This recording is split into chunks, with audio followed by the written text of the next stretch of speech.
नमस्कार, मैं हूं आपके साथ मयंक। तो देखिए, बड़ा सवाल, आखिर अब तक अमेरिका ने ईरान पर हमला क्यों नहीं किया? क्या ईरान पर हमला करने से अमेरिका डर रहा है? देखिए, पिछले कुछ दिनों में, पिछले 6-7 दिनों में जिस तरह से बड़ा हथियारों का मूवमेंट किया अमेरिका ने, एयरक्राफ्ट करियर जो है वो मिडिल ईस्ट आ चुका है, ओमान की खाड़ी में तैनात है। सिर्फ जॉर्डन की अगर एयरबेस की बात करें, जॉर्डन में 35 से ज़्यादा F-15 जेट्स पहुंच चुके हैं। डिफेंस सिस्टम जगह जगह लगा दिए गए हैं। लेकिन इसके बावजूद देखिए, कई सारी सबमरीन्स जो हैं अमेरिका की, वो मिडिल ईस्ट में हैं, ईरान के आसपास हैं। डिस्ट्रॉयर्स जो है, शिप्स जो है वो पहुंच रहे हैं। एयरक्राफ्ट कैरियर के अलावा रूजवेल्ट भी पहुंच गया है, जो एक और एयरक्राफ्ट कैरियर है। इन तमाम तैयारियों के बावजूद अब तक आखिर अमेरिका ने ईरान पर हमला क्यों नहीं किया? क्या इसके पीछे कोई डर है अमेरिका को? इसको हम समझने की कोशिश करेंगे। आज मेरे बड़े सारे दर्शक ये बार बार ये सवाल पूछ रहे हैं कि मयंक जी, ये बताइए, आखिर अमेरिका ने अब तक हमला क्यों नहीं किया? क्या डर सता रहा है अमेरिका को? 7 बड़ी वजह है, 7 बड़ी वजह। पहली बड़ी वजह हम मान के चलते हैं। देखिए, आनंद फानंद ने, अमेरिका ने अपना अब्राहम लिंकन जो एयरक्राफ्ट कैरियर है वो बुला लिया। साउथ चाइना सी में था, चीन के पास था, वहाँ से ट्रैवल करता हुआ वो ओमान की खाड़ी में आ गया, अब ईरान के पास है।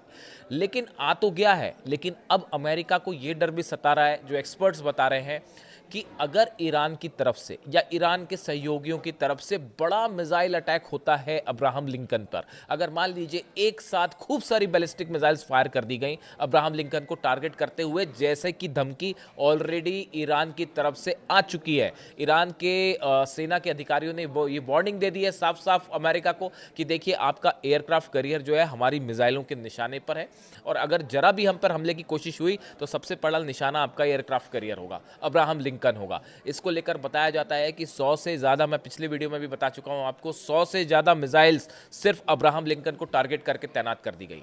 देखिए, ऐसे में अमेरिका का ये डर स्वाभाविक है कि अगर ईरान पर हमला करते हैं और अगर ईरान ने एक साथ कई मिसाइल्स फायर कर दी अब्राहम लिंकन में के ऊपर, तो इब्राहिम लिंकन जो एयरक्राफ्ट कैरियर है उसकी सुरक्षा को बड़ा खतरा पहुंच जाएगा, बड़ा खतरा हो जाएगा उसको। और ऐसी स्थिति में अगर एक भी मिसाइल अब्राहम लिंकन पर गिर गई तो ये एक बड़ा सेटबैक होगा अमेरिका के लिए।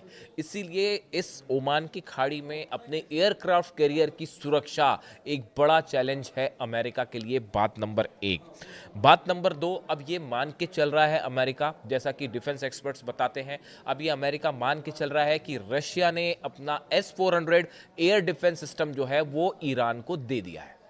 पहले इस पर सवाल उठ रहे थे, लेकिन देखिए, जब से वो ICBM टेस्ट हुआ और रशिया ने अपना टेरिटरी एयर स्पेस जिस तरह से इस्तेमाल करने के लिए ईरान को दिया, और वो मिसाइल फायर होती है ईरान से और रशिया का एयर स्पेस क्रॉस करते हुए वो साइबेरिया में गिरी, उसके बाद ये बात साफ हो चुकी है कि रूस और ईरान के बीच बड़ा कोऑपरेशन चल रहा है। और अब ये मान के चल रहा है अमेरिका की S-400 तैनात हो चुका है। अब इससे क्या होगा? S-400 अगर ईरान के पास तैनात हो चुका है सब जगह, ऐसी सूरत में अमेरिका के फाइटर जेट्स, चाहे F-15 हो, चाहे F-16 हो, चाहे F-35 हो, ये सभी जेट्स जो हैं, इन पर अगर S-400 से हमला करता है ईरान, तो ये फाइटर जेट्स गिर भी सकते हैं, तबाह भी हो सकते हैं। और अगर एक भी फाइटर जेट गिरा अमेरिका का, तो ये अमेरिकन एयरफोर्स के लिए बड़ा झटका होगा। अमेरिका की बड़ी बदनामी हो सकती है कि भाई, आपका ईरान ने आपका फाइटर जेट डाउन करवा दिया।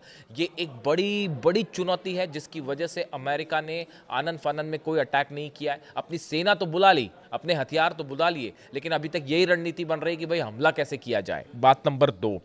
बात नंबर 3, देखिए, सऊदी की तरफ से और कतर की तरफ से, दोनों देशों की तरफ से ये बात कह दी गई है अमेरिका को कि आप हमारे बेसिस का इस्तेमाल मत कीजिए। लेकिन देखिए, हकीकत ये है कि अमेरिका के जो फाइटर जेट्स हैं वो इन देशों में पहुंच रहे हैं, लेकिन हो सकता है यहाँ से हमला ना करें, वो यहाँ पे आने के बाद दूसरी जगह मूव हो जा रहे हैं। जैसे कि हमने देखा, टाइफून, ब्रिटेन ने जो अपने जेट्स भेजे, वो जेट्स अल उदैद एयरबेस पर आए, लेकिन उसके बाद वो वहाँ से, जैसा बताया जाता है, कि जॉर्डन के लिए मूव कर गए। यानी ये दोनों देश जो हैं, कई अरब देश ऐसे हैं जो ये नहीं चाहते कि भाई ईरान की मिसाइल हम पर गिर जाए, ये एक बड़ी वजह है। तो ऐसी सूरत में वो ये दिखाना चाहते हैं कि भाई हम अमेरिका की हमने जो है वो हमले में मदद नहीं की और हमने अपना एयर स्पेस या अपने बेस का इस्तेमाल नहीं करने दिया। ऐसी सूरत में बिना सऊदी के, बिना कतर के, कुछ ऐसे जो देश है इनकी मदद के लंबा लड़ाई करना अमेरिका के लिए बहुत बड़ी चुनौती है। देखिए पिछली बार इजराइल पर जो हमले हुए, ईरान की मिसाइल्स जो गिर रही थी, उसकी मिसाइल्स को रोकने में बड़ी मात्रा में जो काउंटर मिसाइल्स फायर की गई, डिफेंस सिस्टम से मिसाइल्स फायर की गई, वो जिसमें जॉर्डन का रोल रहा, उसमें सऊदी का रोल रहा, उसमें कतर का रोल रहा। इन देशों से डिफेंस सिस्टम लगा के जो मिसाइल्स ईरान फायर करता है उसको रोकने का काम करने में ये सऊदी देश जो है, ये अरबियन देश जो हैं, ये बड़े मददगार साबित होते हैं। अगर इनका इस्तेमाल ना हो तो अमेरिका के लिए वॉर को लंबा चलाना मुश्किल होगा। ये तीसरी बड़ी वजह है जो एक्सपर्ट्स मान रहे हैं जिसकी वजह से अभी तक अमेरिका ने हमला नहीं किया ईरान पे। हम चौथी बड़ी वजह मानते हैं, ये जो बताता हूं मैं आपको, ये आप सब जान ही रहे हैं कि इजराइल का डिफेंस सिस्टम जो है, उसके जो डिफेंस सिस्टम है वो पिछले 12 दिन की जंग के बाद अपने सबसे वीक स्तर पे, सबसे कमज़ोर स्तर पर है। चाहे आप आयरन डोम की बात कर लीजिए, चाहे आप एरो की बात कर लीजिए, चाहे थार्ड की बात कर लीजिए। देखिए थार्ड की तो नई मिसाइल्स अभी आप पहुंचनी शुरू हो गई हैं, अभी भी आ ही रही हैं, तैनात ही हो रही हैं।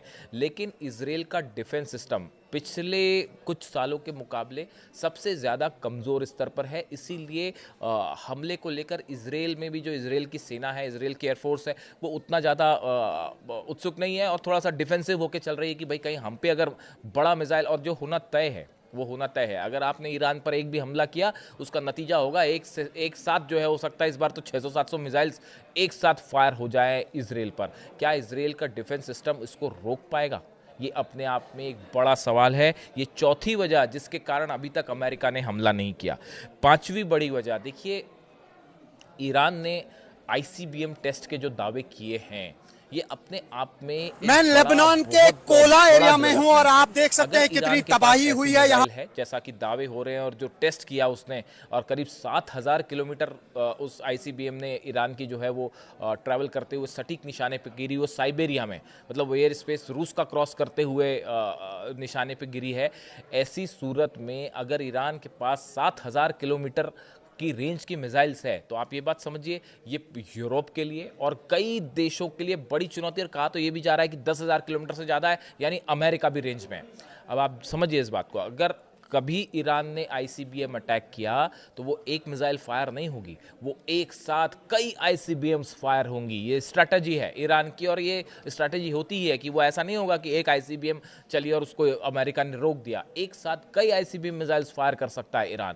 और उस सूरत हाल में एक बड़ी चुनौती होगा, इंटरकॉन्टिनेंटल बैलिस्टिक मिसाइल्स को रोकना एक बड़ी चुनौती है। अमेरिका के पास सिस्टम है उसे रोकने का, इसमें कोई शक नहीं है, लेकिन ईरान की मिसाइल्स भी बेहद खतरनाक है, ये सब पूरी दुनिया जानती है। और जब एक बार आईसीबीएम फायर हो जाती है तो जब तक वो रुक ना जाए तब तक कोई गारंटी नहीं होती, बड़े से बड़ा डिफेंस सिस्टम को भी वो फेल कर सकती है। और हमने देखा जिस तरह से इजराइल पर मिसाइल्स गिर रही थी ईरान की, वो तस्वीरें आपने देखी होगी, उनकी स्पीड जो थी, जो आखिरी के दिनों में सेजेल, खुर्रमशहर और फतेह 2 मिसाइल्स गिरी आखिरी के 4 दिनों में, उनकी गति देखिए आप, वो तो विजुअल्स हैं, आप उन विजुअल्स को देखिए कितनी स्पीड से गिर रही थी वो। तो उसको रोकना जो है हमेशा एक बड़ा चैलेंज रहेगा।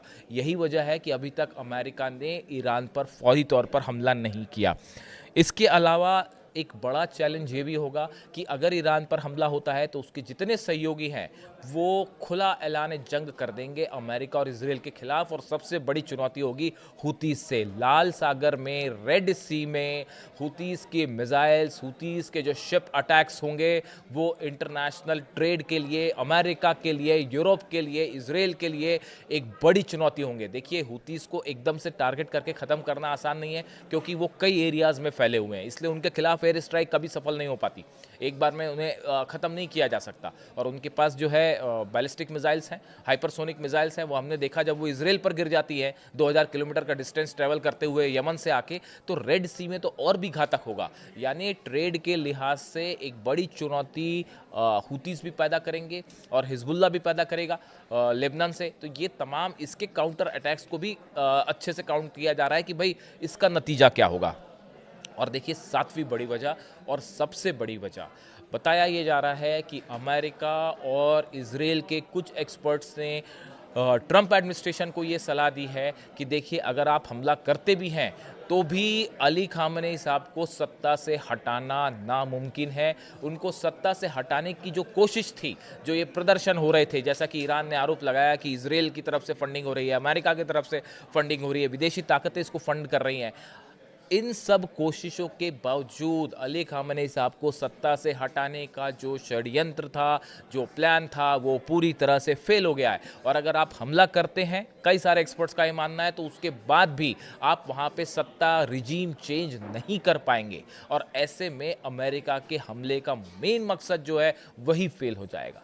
ये बड़ी 7 वजह हैं जिसको लेकर अब तक आप देखिए इतनी बड़ी संख्या में इराक वॉर के बाद और अफगानिस्तान वॉर के बाद इतनी बड़ी संख्या में सेना का मूवमेंट हुआ है। 50,000 से ज़्यादा नए सोल्जर्स भेजे गए हैं, एयरक्राफ्ट कैरियर आ गए हैं, डिस्ट्रॉयर्स पहुंच चुके हैं, सबमरीन्स पहुंच चुके हैं, फाइटर जेट्स पहुंच चुके हैं। लेकिन उसके बाद भी अभी तक अमेरिका ने हमला क्यों नहीं किया? कोई दूसरा देश होता तो अब तक कर चुका होता। लेकिन ईरान है सामने, वेनेजुएला समझने की कोशिश करना भारी पड़ सकता है अमेरिका को। इसी वजह से ये बड़े 7-8 रीजंस हैं जिसकी वजह से अमेरिका फूक फूक कर कदम रख रहा है। और हो ये रहा है कि एयरक्राफ्ट कैरियर तो बुला लिया, लेकिन अब ये नहीं समझ में आ रहा कि भाई किया क्या जाए, हमला कैसे किया जाए, कहीं मामला उल्टा ना पड़ जाए। और अगर हमला करते हैं उसके बाद जितने अरब देश हैं सब पर अगर मिसाइल्स बरस गई। और आप एक बात और देखिए, जो अमेरिका के एयर बेसिस हैं, इजराइल और ईरान का डिस्टेंस तो फिर भी काफ़ी ज़्यादा है, उसमें तो मिसाइल्स ट्रैवल 1800 से 2000 किलोमीटर मिसाइल ट्रैवल करके आ रही हैं। लेकिन जो एयर बेसिस हैं अमेरिका के, चाहे जॉर्डन में हो, चाहे कतर में हो, सऊदी में हो, कुवैत में हो, सीरिया में हो, इन बेसिस को निशाना बनाना ईरान के लिए ज़्यादा आसान है। डिस्टेंस भी कम है और एक्यूरेट मिसाइल्स भी हैं, क्रूज मिसाइल्स भी हैं, बैलिस्टिक मिसाइल्स भी हैं। तो इस सब के सब बेसिस उसमें रहेंगे, टारगेट पे रहेंगे। और एक साथ अगर सब पे हमला हो गया तो डिफेंस सिस्टम को रोकना बहुत मुश्किल हो जाएगा। अमेरिका के डिफेंस सिस्टम को के लिए इस ईरान की मिसाइल्स को रोकना मुश्किल होगा। ये बड़ी 7-8 वजह हैं जिसके कारण अब तक अमेरिका ने ईरान पर हमला नहीं किया है और ईरान भारी पड़ता दिखाई दे रहा है। आपकी क्या राय है? कमेंट करके बताइए। इससे जुड़ा जो भी अपडेट होगा मैं आज तक पहुँचाऊँगा, आप तक पहुँचाऊँगा। Thank you so much.